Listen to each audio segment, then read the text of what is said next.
Hey everybody. Um Goodness. Once again. The hat is always askew.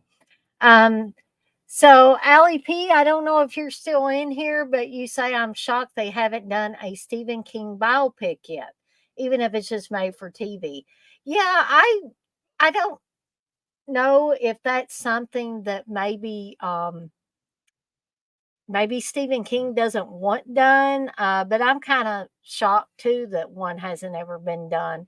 The only thing I can think of is maybe Stephen King doesn't want his life to be sensationalized like a lot of other famous people's lives have been. Because I've always thought of Stephen King as a kind of different kind of famous person.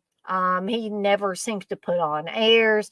When I saw him do his talk when he came to Louisville a few years back in 2016, I believe, he was in a t-shirt and jeans.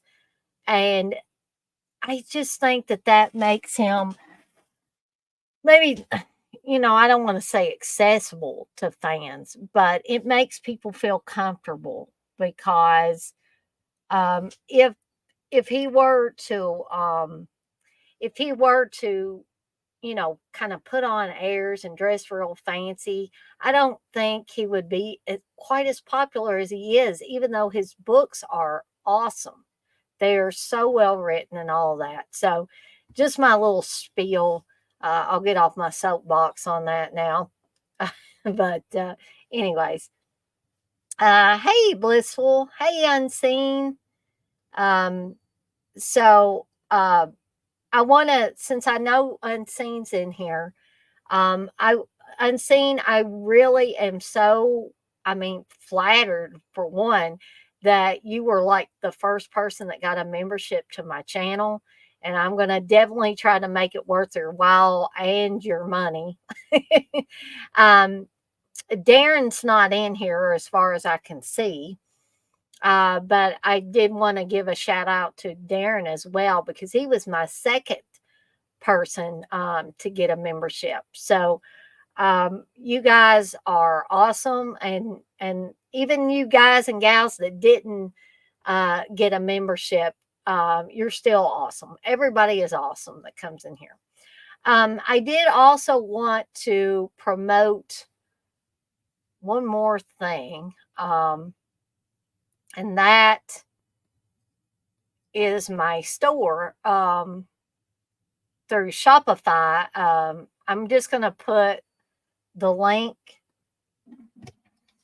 Oh, well, thank you, Unseen. I appreciate that. You say it already is.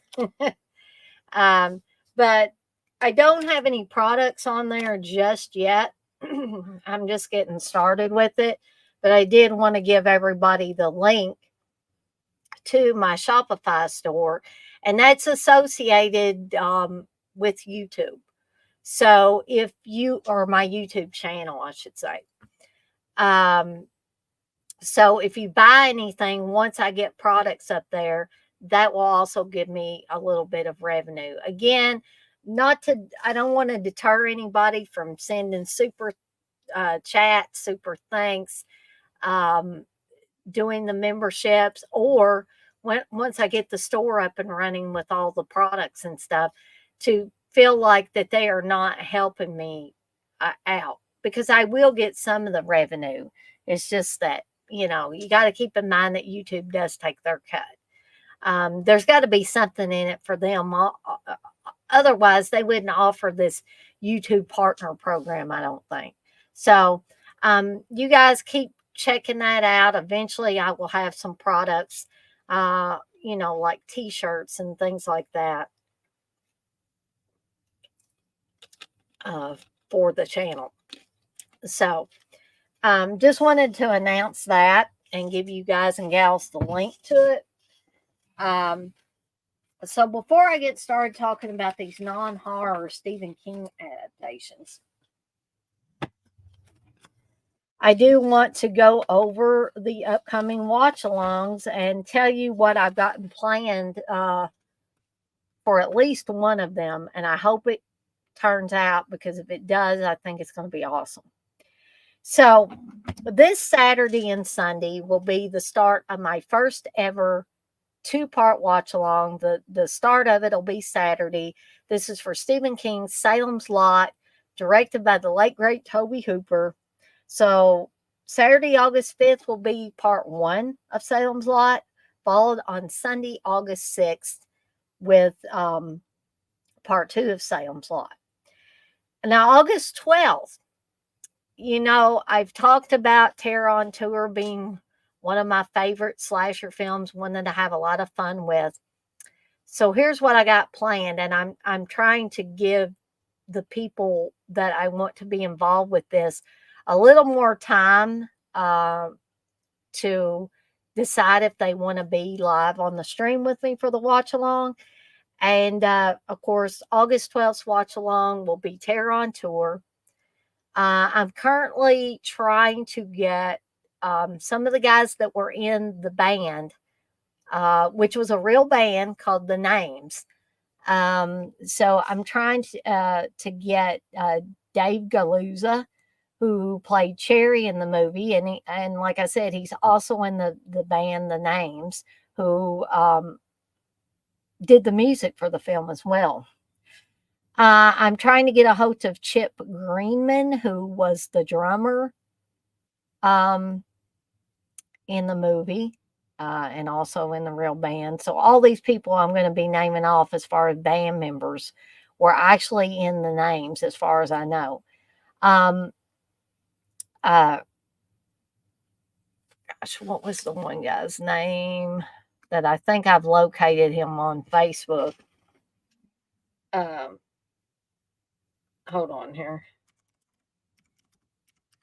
I don't want to leave out anybody. Um, so I also contacted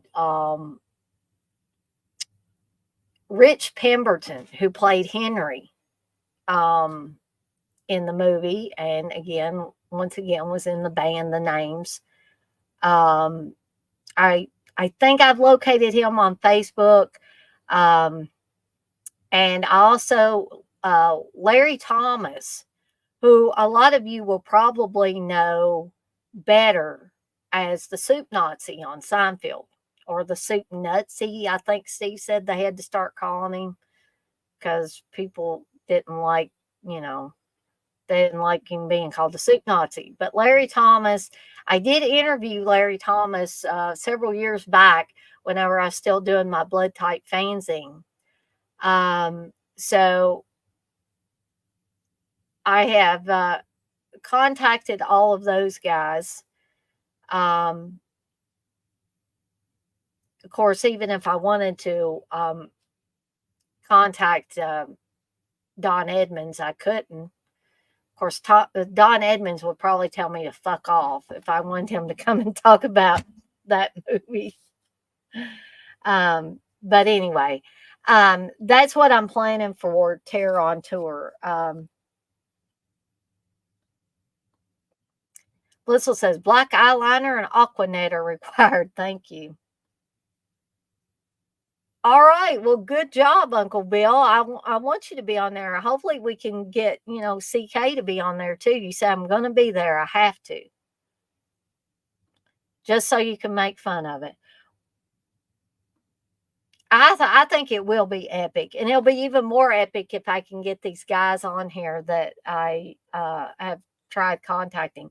Oh, just so you guys know, I invited several people to be live on the stream with me for the Sleepaway Camp watch along. Unfortunately, none of them showed up. However, I did get a message back on Facebook from Daryl Wilcher, who played Riff in the movie, and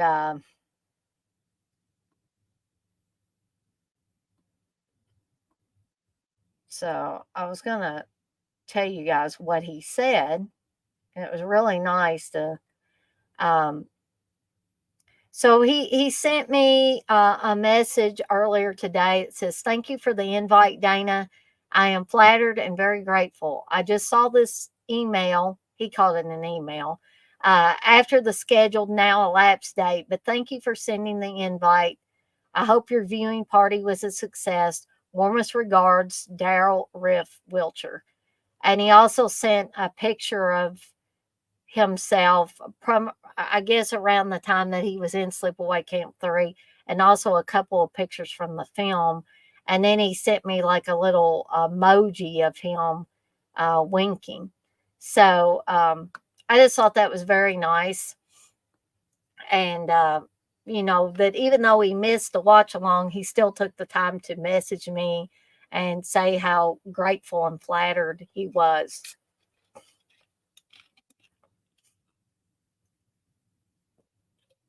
So I did invite him to come on the show just to talk about his experiences on Sleepaway Camp 3.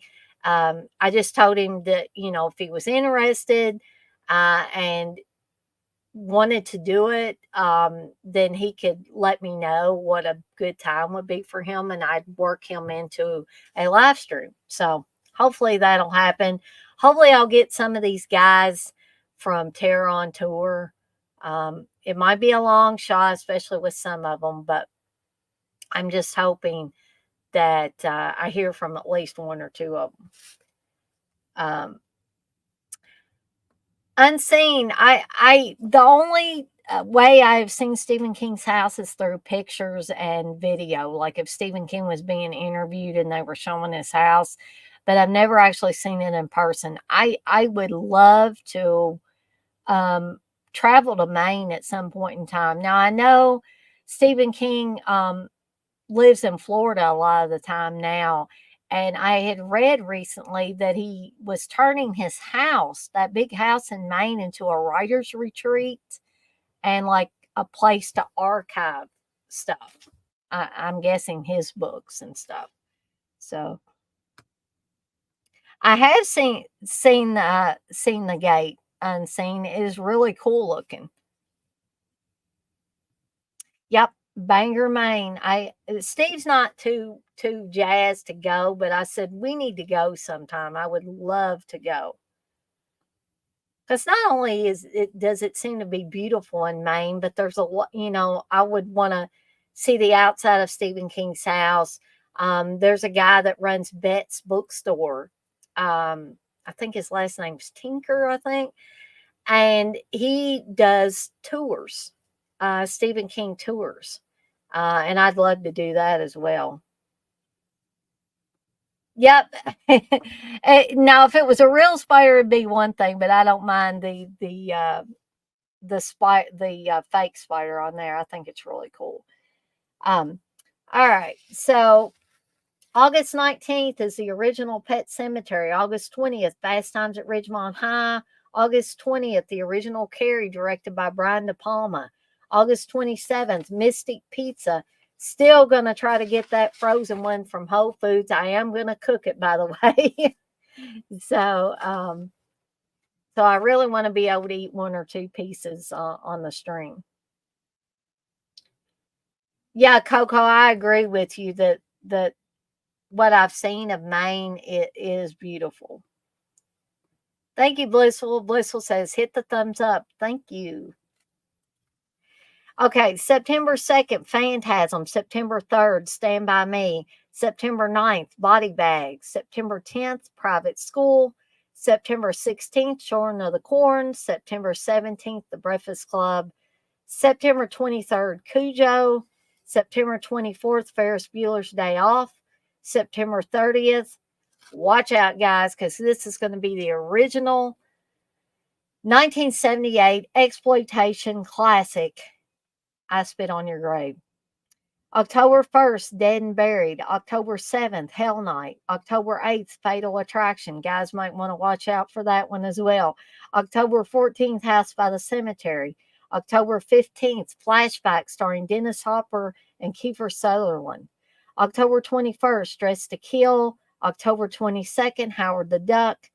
October 28th will be the 1978 John Carpenter classic, Halloween. October 29th, Halloween H2O. November 4th, Rocky Horror Picture Show. November 5th, Forrest Gump. November 11th will be the original Maniac starring Joe Spinell. November 12th, Blues Brothers. November 18th, Home Sweet Home. November 19th, Home for the Holidays. November 25th, Misery. November 26th, the Beatles themed I Want to Hold Your Hand. December 2nd, Psycho. December 3rd, be sure to bring your tissues, everybody, because it's going to be Mask, starring Eric Stoltz and Cher. December 9th, Silver Bullet. December 10th, It's a Wonderful Life.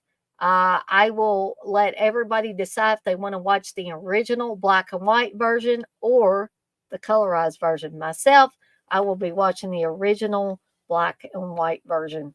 December 16th, Silent Night, Deadly Night. December 17th, A Christmas Story. The weekend of December 23rd, we will only be having one watch along on Saturday, December 23rd for National Lampoon's Vacation, because Sunday is December 24th, which is Christmas Eve. And I would expect a lot of you, if not all of you, are going to be celebrating with family. December 30th, Bloody New Year. December 31st, Terror Train. I got January and February all worked out as well. So January 6th, Blood Cult. January 7th, Just One of the Guys. January 13th, Intruder. January 14th, Porky's. January 20th, Lisa. January 21st, Pretty Woman. January 27th, The Nest. January 28th, Wedding Singer. February 3rd, Reanimator. February 4th, Roadhouse, starring Patrick Swayze. February 10th, My Bloody Valentine. February 11th, My Girl. February 17th, Motel Hell. February 18th, Groundhog Day. February 24th, Phantom of the Mall, Eric's Revenge. And February 25th, Play Misty for Me. So, that was a long list, wasn't it, guys and gals? Okay. Yeah, Rocky Horror Picture Show. Yeah, I'm hoping everybody likes that one. I have never done a watch along for that one, by the way, or a commentary, either one. Steve and I didn't ever do a commentary for it. Thank you, Blissful. Blissful says a great list. All right, so y'all feel free to keep chatting in the chat. I'm going to get started with these movies. We're only going to be covering 4 tonight. Now, I looked at lists, several different lists online last night of Stephen King adaptations that people considered non-horror, and they had things like The Dead Zone on there, and I'm like, yeah, I don't know. Some parts of that are horrific, so I didn't know. Maybe I'll do a second one of these and put some of those that I was on the fence about. Coco, you say, I mean a tombstone and hit it with some ricotta. Reckon Tombstone is appropriate death by cheese. Okay, so the first one I want to talk about is, of course, the coming of age Stephen King story and adaptation. Stand By Me. The actual story was called The Body. Man,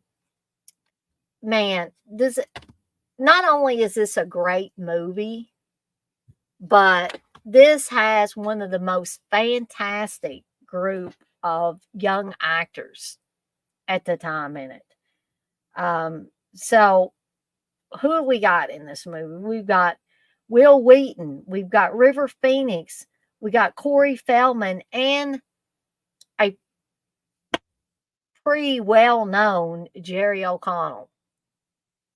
So what's the story about? I think everybody probably pretty much knows the story of Stand By Me, but the basic story is that these boys in, let's see, was it 59 maybe? I'm forgetting the exact year it's supposed to take place, but either 59 or 60, I would say. So you have a group of friends, uh, Gordy, Chris, Teddy, and Vern. And Vern is kind of the one that they make fun of a lot. He's heavy, a little on the heavy side. This is before Jerry O'Connell evidently slimmed up uh, when he got older. Um, but they're really close friends, and Gordy is the writer. That's the Stephen King character, kind of. Um, River Phoenix plays Chris, who comes from a bad family, but there's a line in the movie where Gordy is, of course, doing the older Gordy is played by Richard Dreyfuss. So that's the voiceover that you hear is Richard Dreyfuss's character. And he's basically writing this story talking about the friends he had when he was 12. Okay. So he basically the in the voiceover says Chris came from a bad family and everybody just knew he would turn out bad. Now, did Chris do everything right? No. He did. He actually admits to Gordy that he stole the milk money at school, but he also says he felt bad about it, so he tried to give it back. And old lady Simons, as they call her, he gave that money back to her, and the money was all there. But he said, I still got a 3-day vacation because it never showed up. And he tells Gordy, he's like, do you think she would have done that if it had been one of the rich people, basically, that did it? And Gordy's like, no, she wouldn't have. So Chris is a good person, just a product of bad circumstances. His brother Eyeball, on the other hand, isn't so good. He hangs out with the bad crowd, uh, with Kiefer Sutherland's character, um, Ace, and a bunch of other, I guess what you would call hooligans. And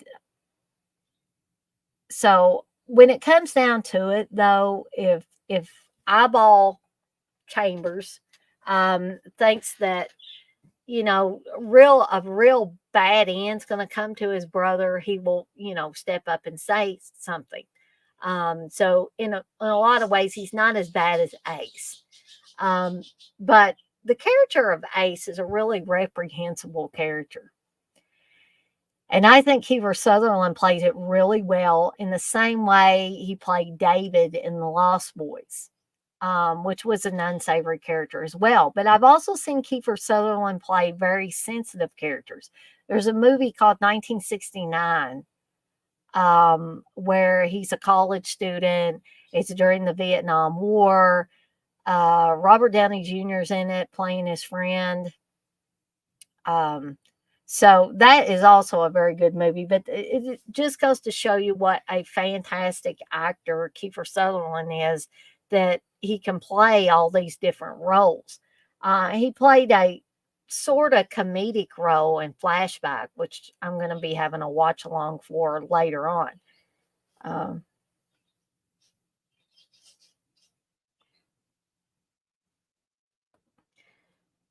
Whistle says, Coco, that sounds yummy with the ricotta. You're probably yanking my chain here, Wes. You say, Dana, I'm making my schedule for spring 2024. Can you get me your March, April watch along list? I don't have it yet. I got January and February done, Wes, but not March and April. Okay. So anyway, so Gordy and Chris and Teddy are playing cards in their treehouse, and Vern comes knocking on the door, wanting them to let him in. And they're like, that's not the secret knock. And he's like, I forget the secret knock, and they know it's Vern, so they let him in.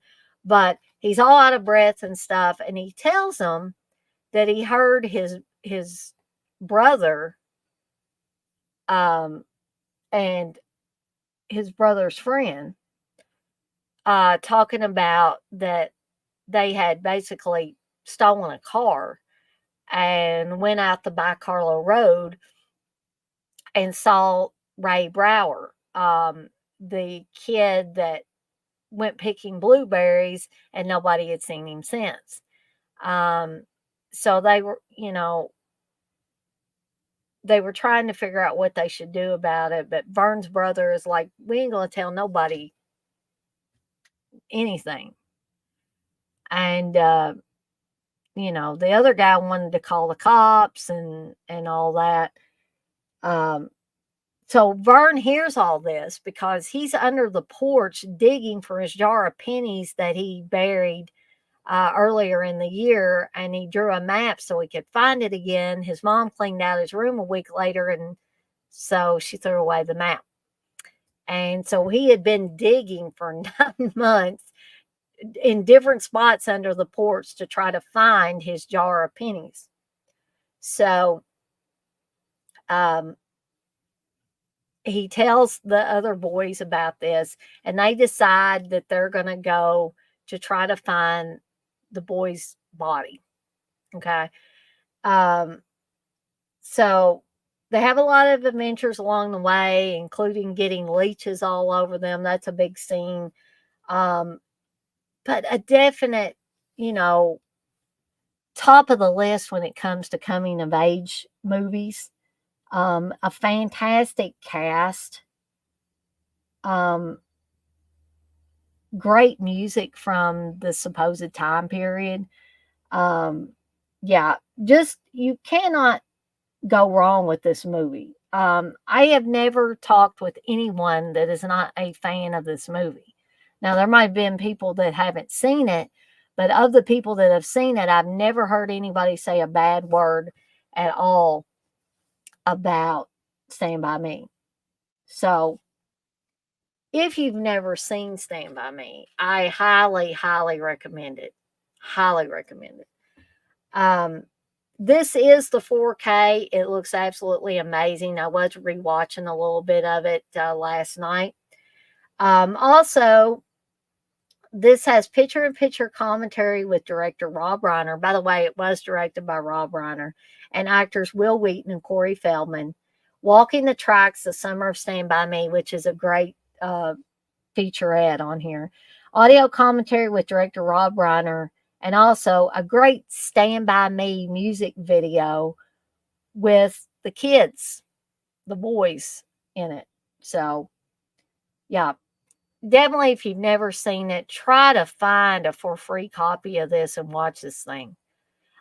Also, this is one of the few that I would say you could safely blind buy it. I could not imagine anybody not liking this movie.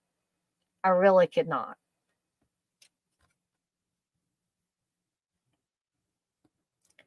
Liz, what you said, this movie made a lot of songs from the 60s popular again. It absolutely did. And Unseen agrees as well. Okay, so that's Stand By Me.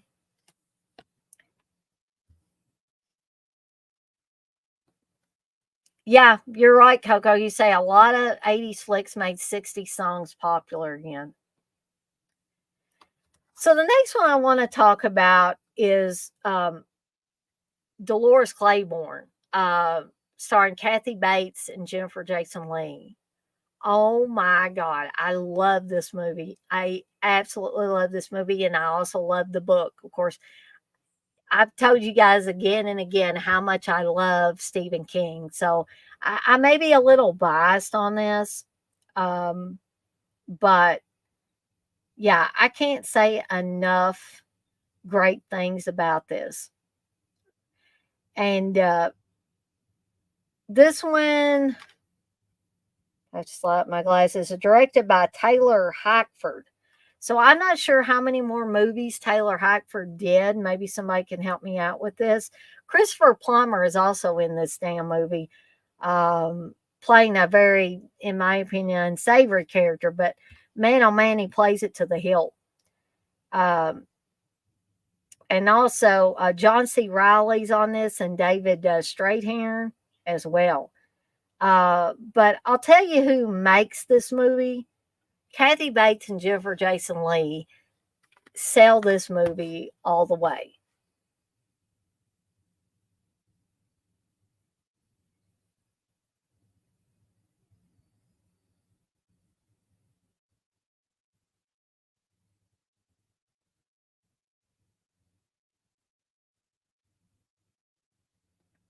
Oh, I'm sure that's okay with Blissful Coco.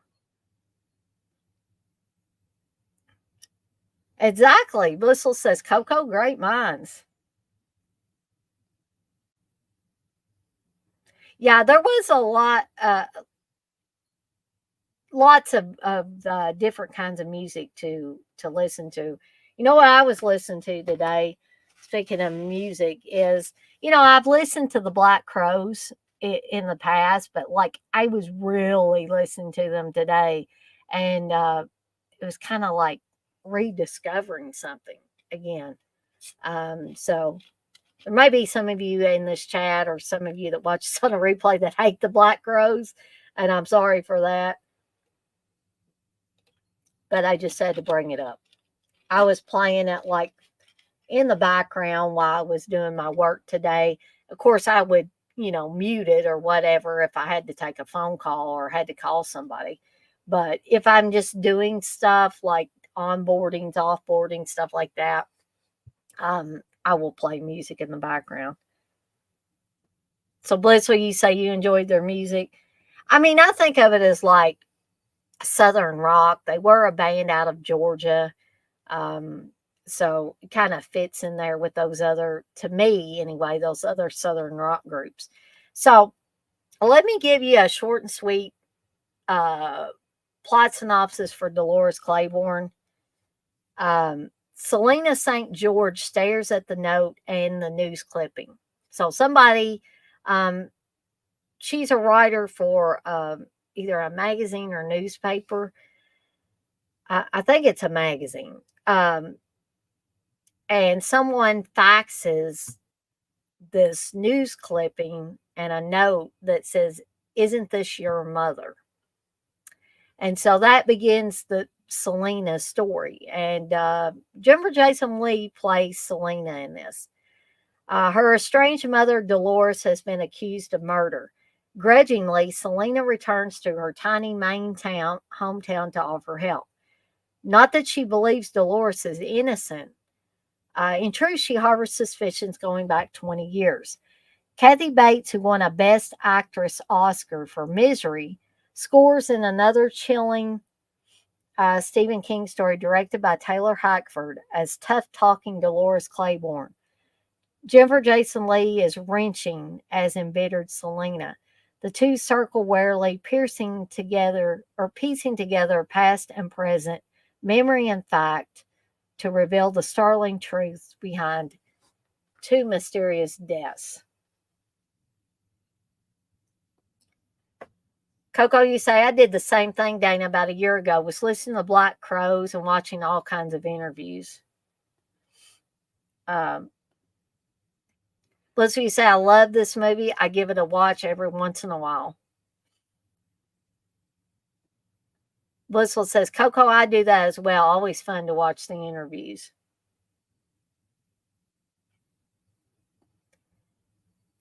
Uh, Coco, you say Dolores Claiborne was the shit. Me and my best friend watched it around 96 and it had us fired up. Yeah, I think a lot of women were fired up by this movie and maybe some guys too. I'm not meaning to leave them out. Um, but I'm not saying that somebody is wrong, but maybe you are wrong. Somebody said, and I can't remember who said it now. I'm pretty daggone sure that somebody said that they did not like Kathy Bates in the Dolores Claiborne role. And I'm like, oh my God, she was made for that. And here I have proof that Stephen King always envisioned Kathy Bates in that role if the book was made into a film. And here's why. Because there was an interview done with Stephen King several years back where he said when he was writing Dolores Claiborne, he had a picture of Kathy Bates by his computer or whatever he was using at the time to type up his books. So there you go on that. I cannot complain at all about Kathy Bates' look in this, her acting ability, her ability to pull off the Dolores Claiborne role.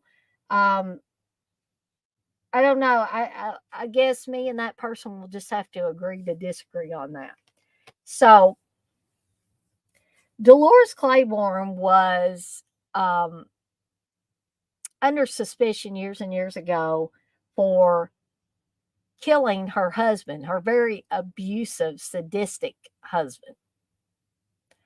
And I can certainly see why this movie would get a lot of ladies fired up. And like I said, I'm not going to leave men out either. Um, and so she takes this for years, but I think the last straw happens when it is revealed that her husband has been molesting their daughter, Selena. Um, and a lot of this stuff is told through flashbacks. And Selena doesn't want to, I think she knows, but she's trying to cover up for it. And, but her, I guess her remembering about her father beating on her mother and abusing her in a lot of ways, and then the drinking and all that. Because there's one scene where Dolores is like, "Oh my God, you don't remember." And Selena says, "I remember you hitting him. I remember you hitting him." So her remembering was very different from the reality of the situation, which is the situation that we're seeing as the movie watchers. Hey, Jay. Um, but so you have a lot of heavy stuff in here. You have spousal abuse. You have child molestation, incest, all of that, real heavy topics. And, that may be, something that um, turns people off of the movie and or the book. But the story itself is so well written, and the movie is so well acted and fleshed out. And I give most of this credit to both Kathy Bates and Jennifer Jason Leigh because the emotions are flying in this movie. When Selena first gets back to town, you can see the hate she has for her mother. And then by the end of it, she doesn't want to leave her mother. And it's such a progression from utter hate and resentment to love, like a rebirth of love for her mother. And it's got to be up there at the top of my list of favorite Stephen King stories.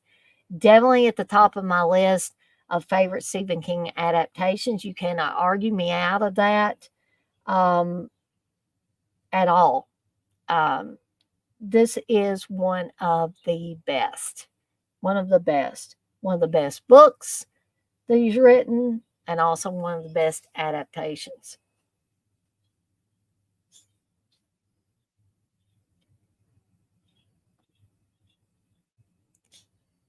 Uh, Coco, you said that movie turned me on to her. Excellent actress, just represents that strong woman that you probably have in your family or have met at some point. Exactly, Coco.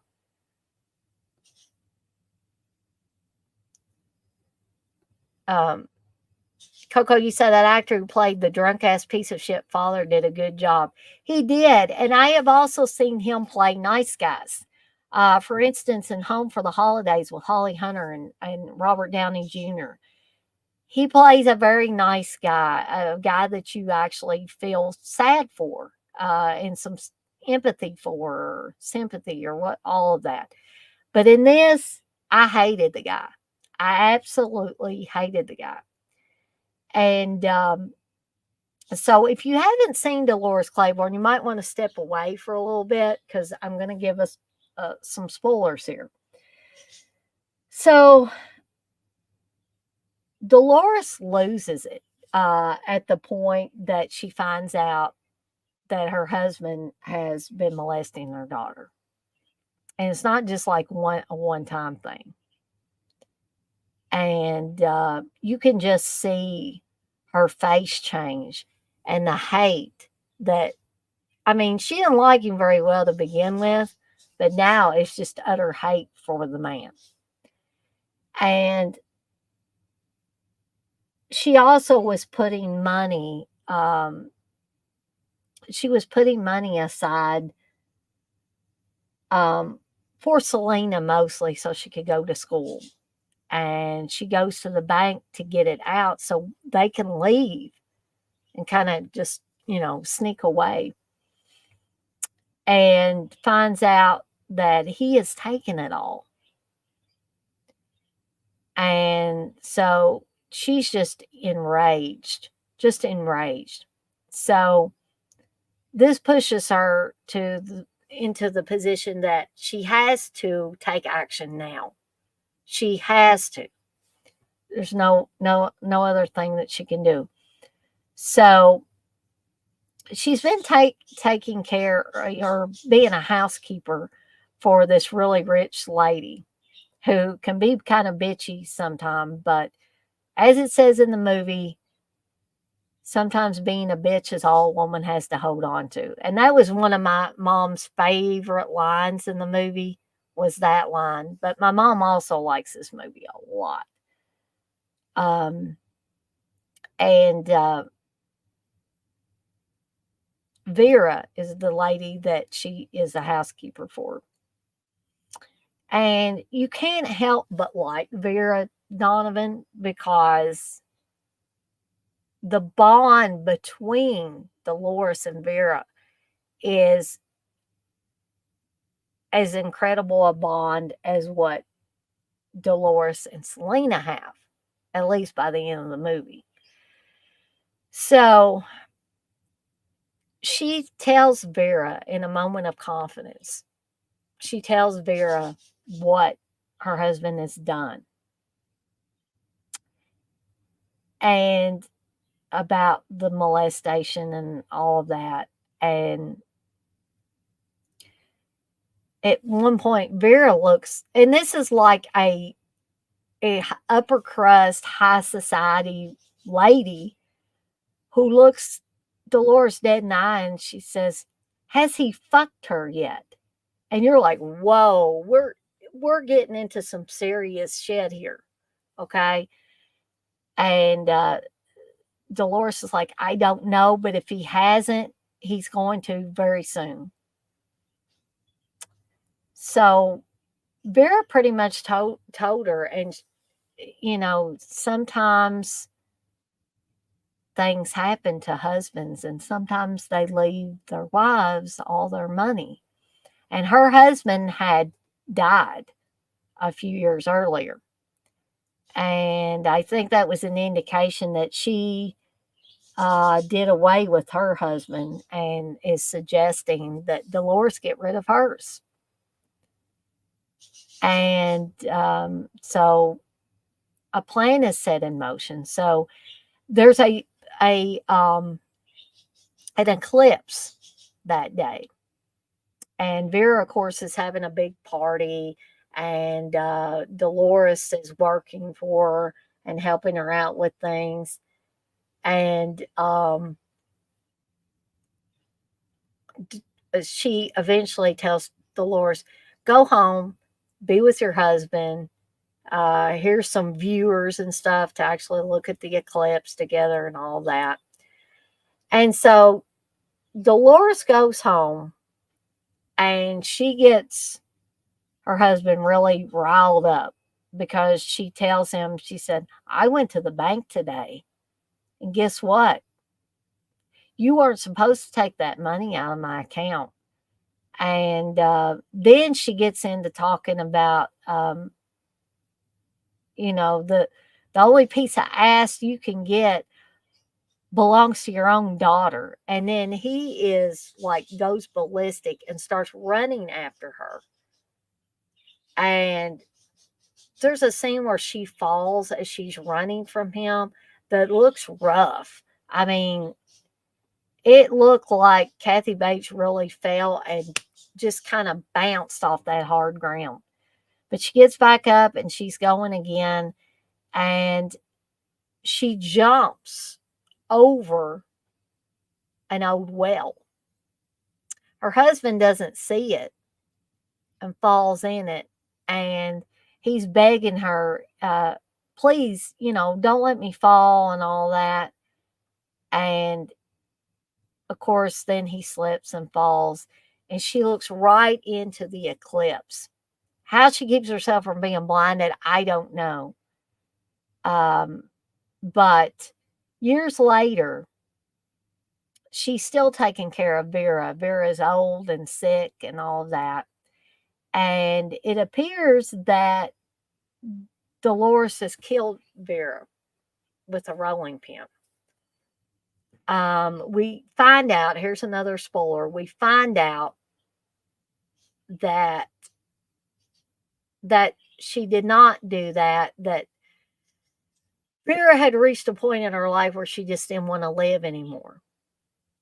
And she basically, was going to push herself down the stairs in her wheelchair, and I guess planned to kill herself, break her neck or whatever. So Dolores winds up like fighting her. And we see this in shadows at the beginning of the movie, and it's set up to look like, oh, maybe she did kill Vera. But it turns out she was trying to keep Vera from killing herself. But she ends up, flying down the steps. But she's still alive. There's blood coming out of her mouth. It's not good. And she tells Dolores, basically, finish me off. Please kill me. I'm suffering here. And so Dolores goes into the kitchen. She's slamming things around. She's trying to find something. And she finds this big, heavy-duty rolling pin. And she's raising it above her head. And you can tell she does not want to do this. And at that moment, the postman comes and brings I guess he normally would bring the mail into the house at that point in time, mail and packages. And he sees Dolores with the rolling pin raised up over her head. And I guess at that moment, Vera dies. Naturally, she dies. So that's how it looked to the postman, that it looked like, she was in the process of trying to kill her and was trying to finish her off real quick. Blissful, you say, I haven't seen Kathy Bates in a role that hasn't been a strong woman. Exactly, Blissful. Coco agrees. Coco says, oh, yeah, that one was a good actress, the one that played Vera. Coco, you said, man, I'm wanting to watch this now. Blissful said, Coco the same. Hey, Undead, you say, hi, Dana in chat. Claiborne and Gerald's game are connected through the eclipse. Exactly. The wife in Gerald's game dreams about Dolores. She certainly does. Those two books definitely bookend each other. Thanks for bringing that up, Undead. So, yeah, another one I can't recommend enough. This would be another one that I would consider that you could do a blind buy of, and you would not be disappointed. if you can find a for free version, great. I actually need to upgrade mine. I've still got the DVD, as you can see. Okay, so that's Dolores Claiborne. So moving on, we're to our final two for the night. Another absolutely fantastic movie. And who makes this movie? The two guys on the front there. Uh, so we've got Morgan Freeman and Tim Robbins, or Tim Robbins and Morgan Freeman in this. So Tim Robbins plays a character who is unjustly imprisoned. I believe it's back in the 40s. He's accused of killing his cheating wife and her lover. But over the course of time, we find out that no, he didn't do it. He maybe was thinking about it. But once he sobered up and stuff, he decided not to. So somebody else killed his wife and her lover. But that doesn't, it's kind of one of those things where the powers that be don't want, anybody saying, oh, well, you didn't get the right guy, you didn't solve this case, you didn't whatever. So Tim Robbins' character in this uh, is a scapegoat of sorts. And Morgan Freeman plays another prisoner at Shawshank Prison, who, when he was a lot younger, he said he made a stupid uh, decision and killed his wife. And you can tell that he's a man that he's been hardened by the prison system, but he realizes that what he did was wrong and that he shouldn't have handled it in the way he did. And he also doesn't think that he'll ever get out of prison, because one of the first scenes we see of Morgan Freeman's character, Red, is him getting denied parole. And he gets denied parole several times in the film. So I want to read this real short plot synopsis for you to give you a little bit of, if there's anybody here in the chat or that watches this later that has not seen Shawshank Redemption. So few movies capture the triumph of the human spirit as memorably as this. Red, a lifer who knows how to get things. So he's the guy that, like, if you want a pack of cigarettes or something like that, then you go to Red, because he's the man that can get things. And, he has a certain price that he attaches to these things. So when Andy gets, Tim Robbins' character gets in the prison, he goes up to Red at one point. He says, I hear you're a man who can get things. And Red says, I've been known to get certain things for people from time to time. And so Andy wants a series of posters over the years that he is imprisoned in Shawshank. And so Red helps him out. He also says that he wants a rock hammer. And at first Red's like, how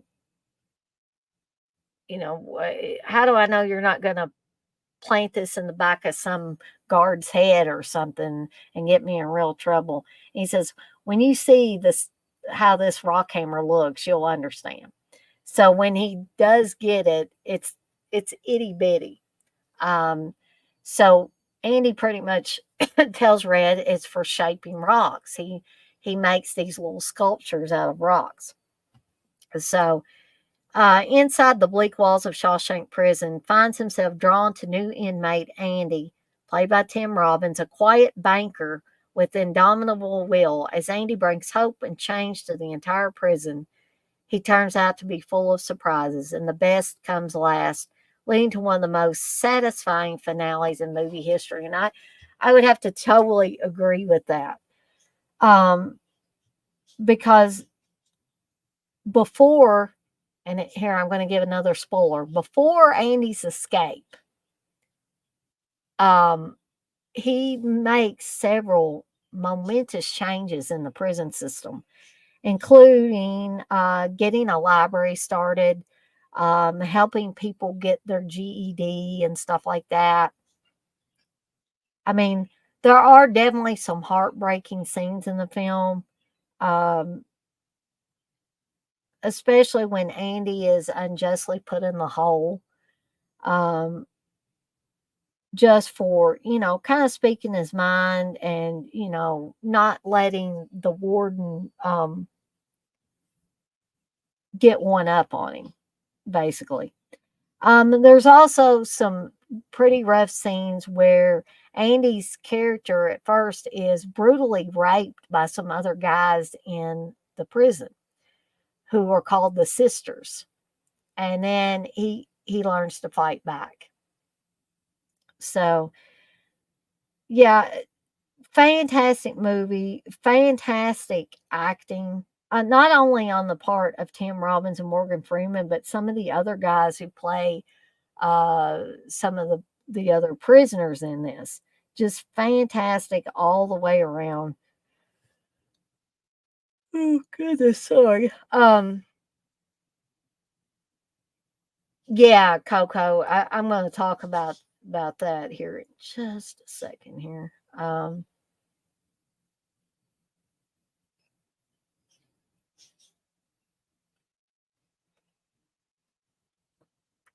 Melissa said one of my very favorite movies. Coco, you said that movie kills me. Just imagine being accused of something you didn't do and going into that environment and that damn warden. Yeah, I cry every time they shoot the young guy too, or almost cry every time, um, because it's so horrible that he, he passed his GED, like I think he had a wife and a kid and all of that, and then to be brutally shot because he he knows who shot Andy's wife and her lover, and it was another inmate at another prison. But the warden doesn't want to be wrong. Heaven forbid he should be wrong. And so he takes the boy aside outside the prison at night. And when it comes down to, he says, would you be willing to, tell this story for the powers that be? And he says, well, yeah, I will, to help Andy out. And the warden says, that's all I need to know. He looks up and there's somebody up there with a gun, and the guy turns around and gets shot. Just shot dead. So I think that is at the point when that happens that Andy thinks, well, if I'm going to get out of this place, I've got to make my move, and I've got to make my move now. So a very, prison life is not in any way, shape, or form going to be easy, but this is a story of friendship. At its core, it's a story of a friendship that didn't get started until later in life, but you could almost believe that Andy and Red have been friends for life. Um, the way that their relationship or their friend relationship grows, and that final scene where Red gets paroled, Andy's already escaped. Um, he's made it so everybody will know how corrupt the prison is, so much so that the warden ends up killing himself. And he also took all the warden's money, and goes to an island. And when Red gets there, he's working on this magnificent boat on the beach. And just, oh my gosh, just one of the most fantastic endings ever. in any movie. Um, just absolutely beautiful. This is a beautiful story. I'm not saying it doesn't have some rough patches in it as far as violence and all of that. But at its core, again, is the friendship between these two main characters. And I think that that is what pushes this movie above and beyond a lot of other movies. Coco, you say it's horse shit, and I believe that kind of crap still goes on. Oh, I'm almost sure it does. No telling how many innocent people have been abused or murdered just because they can be. Man is a son of a bitch. Yep. Or even people guilty of lesser crimes. So that's Shawshank Redemption. Again, the 4K looks amazing on this. So if you don't own Shawshank Redemption but are thinking about getting it and have the ways and means to watch it on 4K, I say definitely try to see if you can pick this sucker up. All right.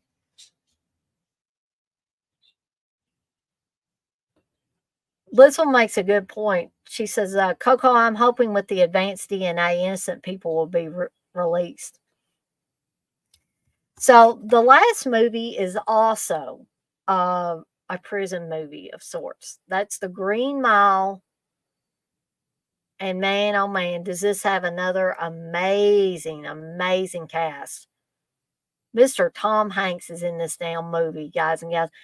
I don't care what anybody says about Tom Hanks. He is one of the most fantastic actors ever.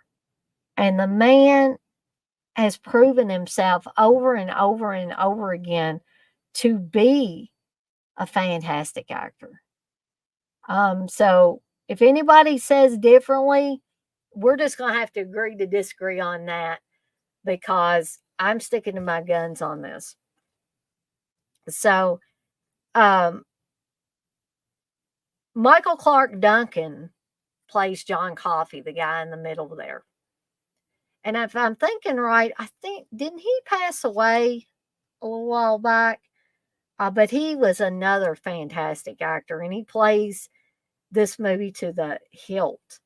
Gary Sinise is in this movie as well.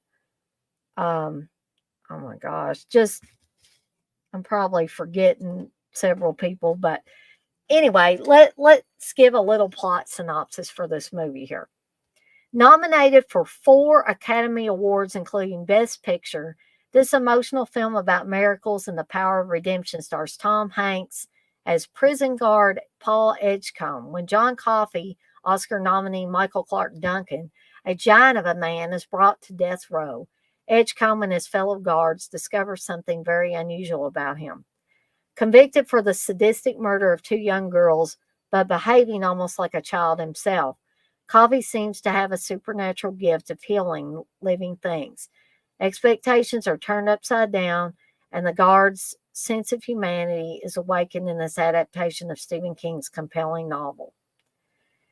So, you got John Coffey, who, like the description says, is accused of the horrible murder of these 2 little girls, who we find out through the course of the movie that no, he did not kill them. Some other person did. And he was holding the girls' dead bodies when they found him. And he's like, I couldn't help it.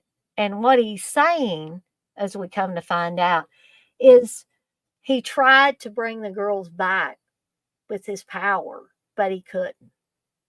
And so they sent him to prison and put him on death row. And so you have another inmate, Delacroix or Delacroix, or he's a French guy. And, you know, yeah, the most of these people on death row, with the exception of John Coffey, are on death row for a reason. But I think it's Delacroix. Yeah, that's his name. But you just grow to love most of them. Um, Now, the one guy that we find out he's the one that murdered the little girls and probably raped the little girls as well, um, ends up at this prison as well. And he ends up not he ends up not ending up very well, I guess is the best way to say it. There's also another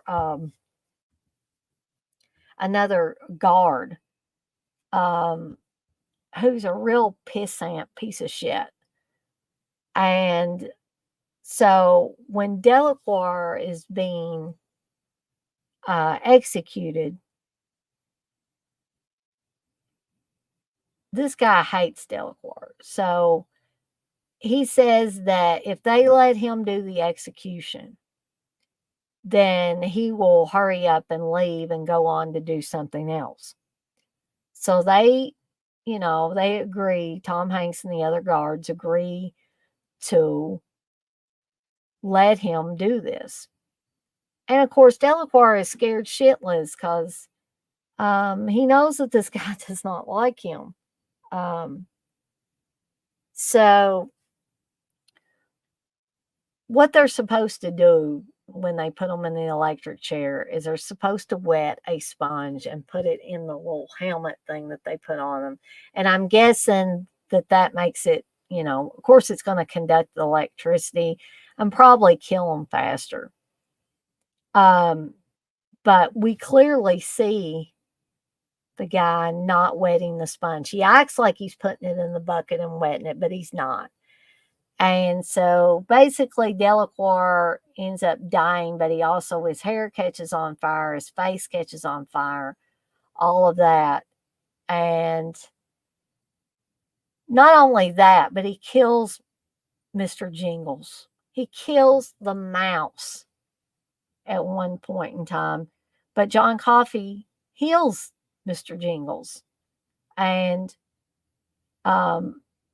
even though Mr. Jingles was smashed to smithereens, John Coffey uses his power and heals the mouse.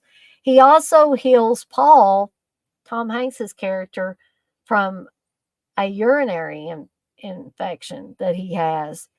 And the scene when Paul is able to go back home and be intimate with his wife for the first time in a while, because basically he would, I think it's said in the movie, it's like he's pissing razor blades every time he goes to take a pee. So, needless to say, after John Coffey gets a hold of him and heals him, yeah, he's ready to go with his wife. So, I always thought that scene was funny and lighthearted, and I think at some points in times this movie needed it because there was also a lot of darkness in this film as well. But another spoiler for you guys and gals,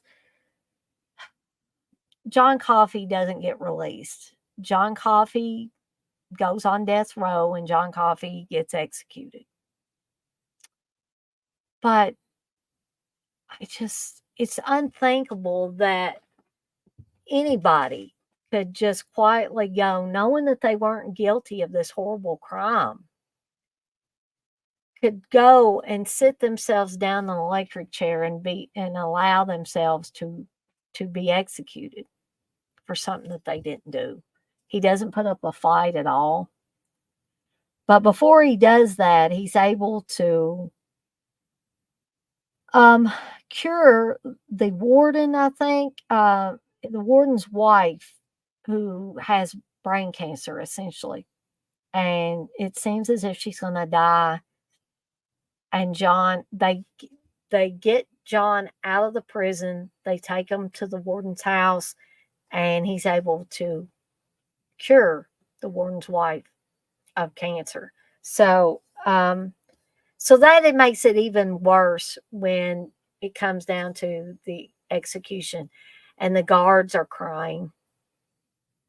It's just like the most heartbreaking thing ever. But this movie, I just can't keep myself from watching this movie. This movie was also directed by Frank Darabont, who's done an excellent job with a lot of different films and stuff. So this was no exception. Um, so, or I think didn't Frank Darabont do this one? I don't want to talk out of turn. Well, I know he did Shawshank, so maybe I'm wrong on that. Sorry about that. Nope, he did both. Okay.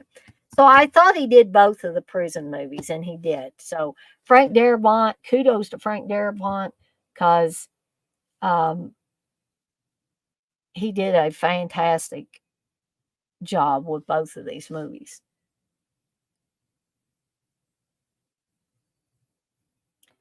Coco, you say it's progress bliss, but everything costs, not free DNA testing or lawyers that will fight for it. Yeah, my mom won't even watch the end of this movie now. Um, because she knows what happens to John Coffey. All she says is poor John Coffey. Blissel says, I know Coco, but there's always hope. And that reminds me of another line from Shawshank Redemption. It had a lot of great lines in it, some of them amusing, like, for instance, the lawyer fucked me line. And everybody in here is innocent. Didn't you know that?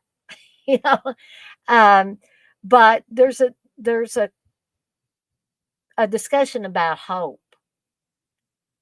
And Red says hope is a dangerous thing. And Andy refuses to accept that it's a dangerous thing. And hope, I think, is what gets him out of that prison by his own means, essentially.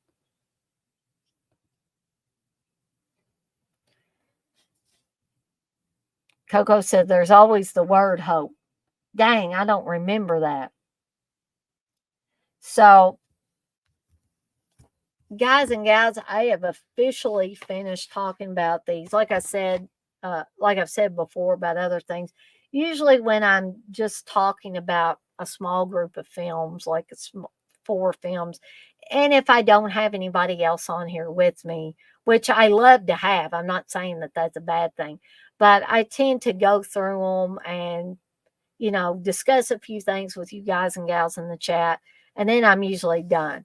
But again, the movies that I talked about, Stand By Me, Dolores Claiborne, The Shawshank Redemption, which the story is actually called Rita Hayworth and The Shawshank Redemption, and The Green Mile. And I will tell you guys, I'm not saying bad things about anybody that read The Green Mile after it was one big book, but I read it when it was those serial novels where you had to wait for several months for the next one to come out, and it was like about to kill me. But I did it. So I say kudos to you guys and gals that read the story in the serialized format before it was actually in one big book. Well, thank you, Bliss. Well, you say, Dana, I love this live. Yeah, I've been wanting to do something Stephen King related here for a while. And, I'm just now getting around to it. So I am going to have to get off of here soon because I got to watch the rest of the episodes that TJ and I are going to cover tomorrow night. Starting at 8 p.m. Eastern Time, we're going to be talking about the first 10 episodes of the second season of Friday 13th, the series. So be sure to check in with us for that. And Thursday will be my first official Seductive Poison, the Resurgence episode. Again, Coco or anybody else that wants to join me live on the stream for that, you are certainly welcome.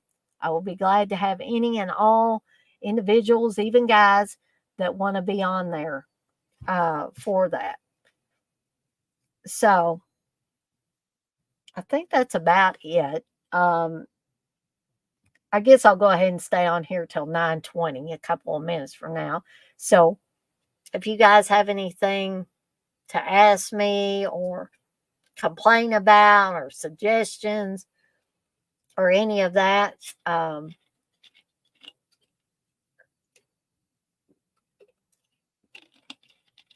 no, Coco, you don't come off as negative. You say that felt quick. Um, well, actually, if I go till 9:20, I'll been on here about an hour and 20 minutes. So I know you guys and gals are probably used to me having longer lives. Um, and but I just didn't want to go on too long with these. Um, but no, I don't think you sound negative at all.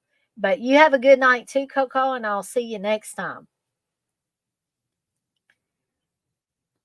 So,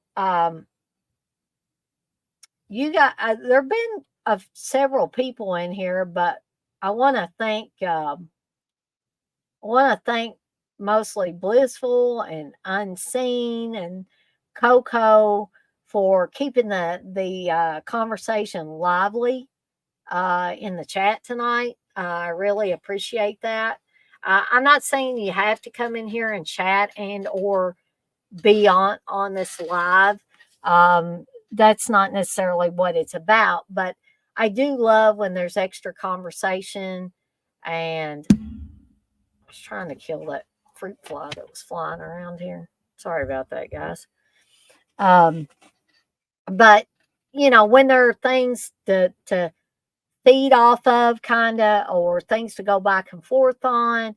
I think that makes the streams more interesting. So I thank you guys for doing that.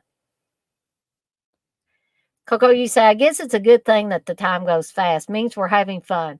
I hope so. I sincerely hope that that is what people are getting out of these streams.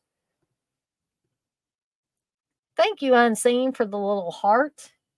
And Blissful says, Coco, true. Okay, so it is now 9:21. I always go past the time that I said I would, but thank you for the 100 too. So be back tomorrow night, starting at, or TJ and I'll be back tomorrow night, starting at 8 p.m. Eastern time to talk more about Friday the 13th, the series. And on that note, I'm going to skedaddle on out of here for the night, and I will see everyone on the flip side. You guys have a good night, and I will see you next time.